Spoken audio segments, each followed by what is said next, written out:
share the story, if you will, about what was going in your head right before. So Colman's on this really famous TV show. I mean, he is the TV show, Fear the Walking Dead. But before, this is 7 years now?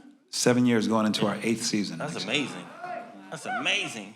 She's 22 and she's been acting 7 years. Well, but take us through, because it is, I mean, you have this incredible soul, this incredible integrity, but just share with these people, because I've heard you talk about this before, where your headspace and your journey space was at prior to that happening, about where you were a little, you know. I was about to quit. And Raul I was New quitting York, everything, yeah. to be honest. I was, listen, okay, now he asking me to take the gloves off and really talk, all right. Okay, so that's what we're here for. Because not a lot of people know this, but really, I came back from, I was blessed to do a show that I helped originate, from off-Broadway to regional theater to Broadway to the Young Vic, and then finally the West End. And I did that show called The Scottsboro Boys. Thank you.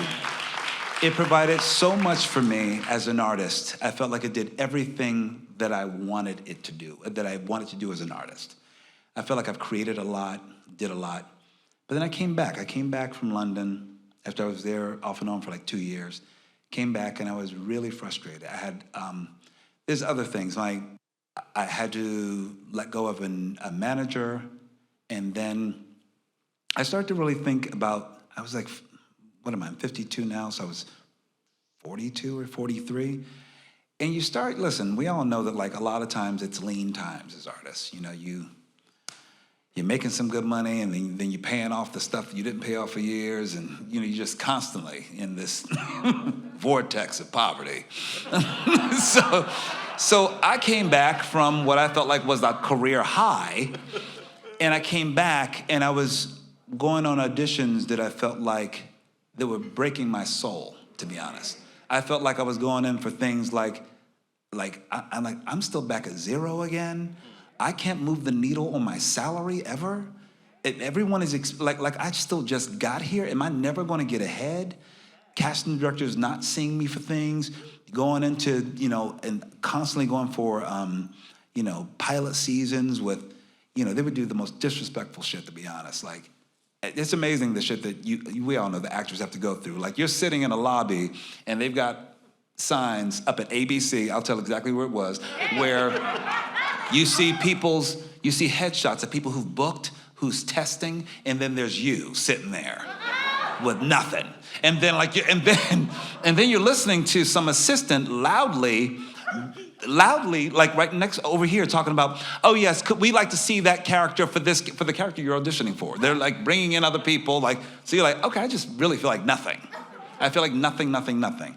But there was a lot of, over and over again, things that felt like it was really fucking with your soul. And you're like, I don't know if I can do this anymore. I think it's really hurting me. And I'll tell you this was a moment, and I'll just say it because we're friends and I've never really expressed this. But I was going out so much for pilot season. But I honestly feel like that nobody was seeing my tapes. I was constantly doing auditions and self-tapes, you name it, sometimes 8 a week, and I was exhausted. And I'm poor, and I'm bartending, and I'm doing this. I'm trying to hustle. My husband's doing, doing flyers on the street and stuff like that. We're trying to make it. I live in an illegal sublet with, horrible neighbors, and it's just awful. It's just awful times, while you're dealing with your personal shit too, but you see what I'm saying? Can I get an amen? Come on, Jesus. All right, listen. While you're trying to deal with your life, and your parents are ill or just passed and all that, so you're trying to work it all out. So, picture it. I remember I auditioned for this one role on Boardwalk Empire, and I really thought, oh my God, this is mine, because the casting director said it was mine, because it was a song and dance man. It was the MC of Chalky's Club and all that. And I was like, oh my God, this guy, I need a break. I need something.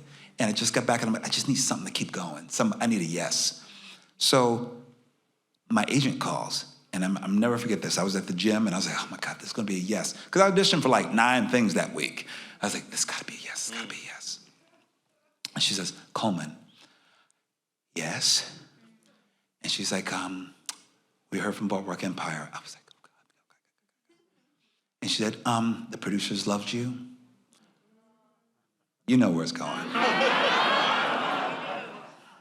Agents, don't start with that. Don't say producers loved you.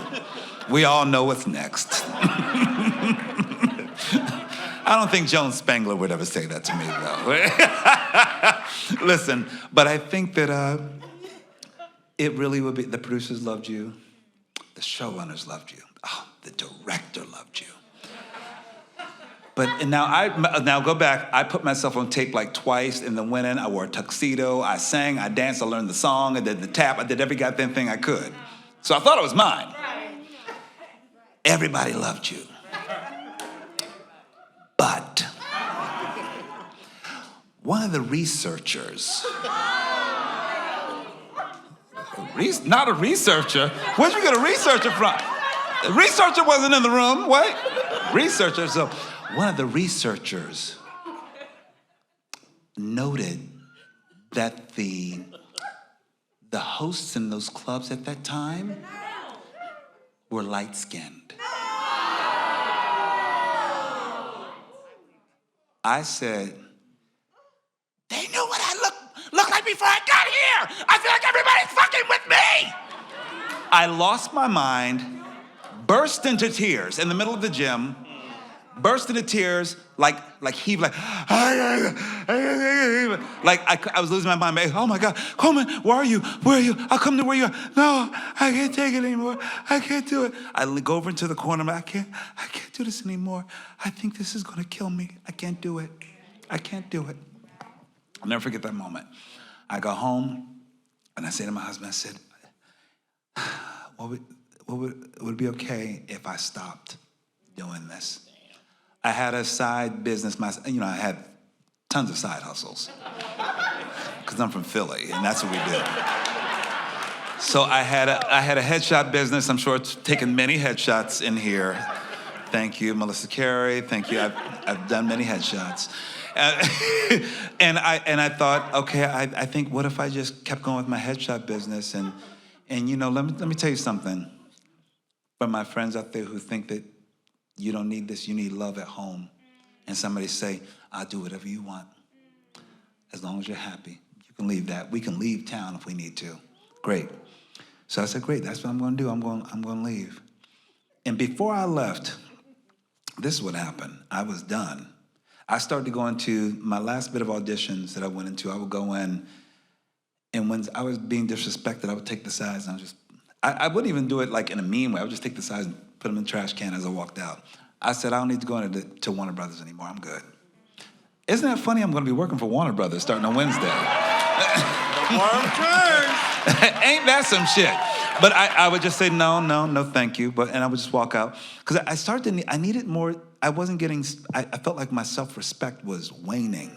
And I felt so horrible about it all. And I was like, I got to let this go because it's not working out. So as I was on that journey to let that part of my life go, one of my good friends, Daniel Breaker, said, my manager's been wanting to meet with you for a while. I'm like, no, I'm good. I don't need any manager. I'm good. I think I'm good. Just meet one time. I was like, I really was, okay, whatever. I go into this meeting, and I honestly think it wasn't, I think of myself as being quite charming. But I went to this meeting, and I was anything but. I was like this. They were like, so tell me about yourself. Well, this is what I do. I'm from this is what I do, blah, blah, blah, blah, blah, blah, blah, blah, blah, blah, blah. That's what I do.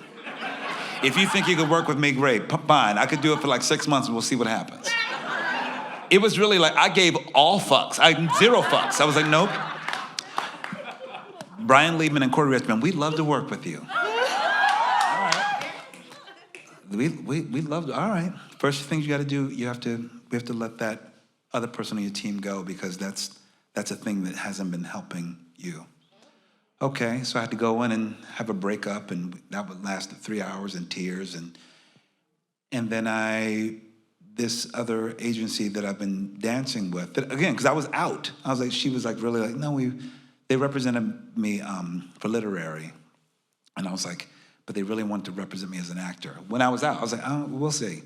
So I said, okay. Again, I was like, give it 6 months. And then I had 2 auditions. two of my first auditions. First, she was very excited. This woman named Elizabeth, who's still my agent, and Brian and Corey are still my managers.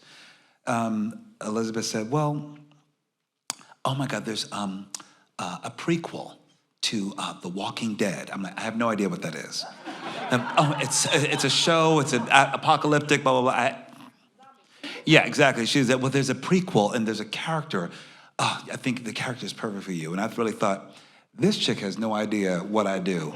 What, apocalyptic show? I don't know. So I was again, I had such an attitude. I was anything but myself. I was like, all right. And I was like, all right, the character's interesting. He's got a monologue. I'm gonna wear a blue suit. Raul, can you help put this on tape? I'll get this in my head in the next hour and let's just throw it on tape and call it a day. So I really did it pretty quickly.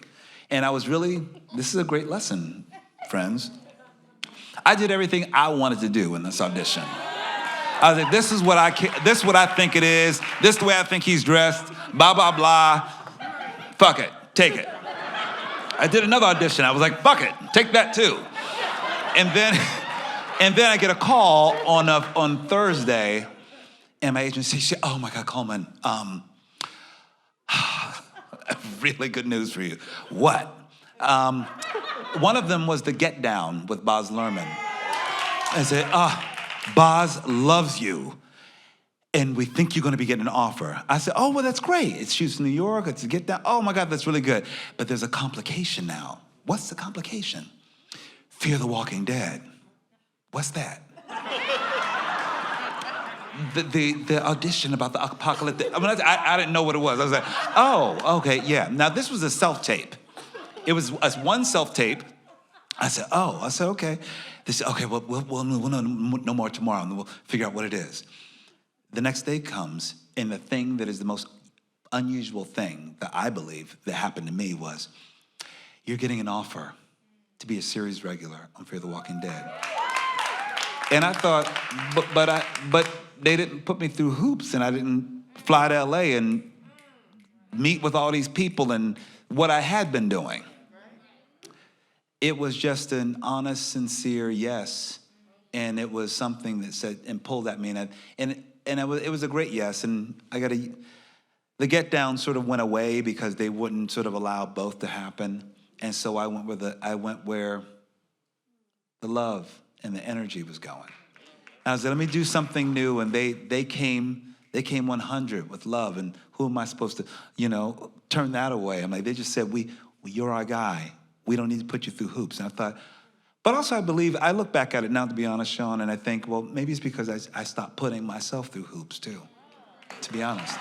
And I feel like the universe is treating me the way I treat myself,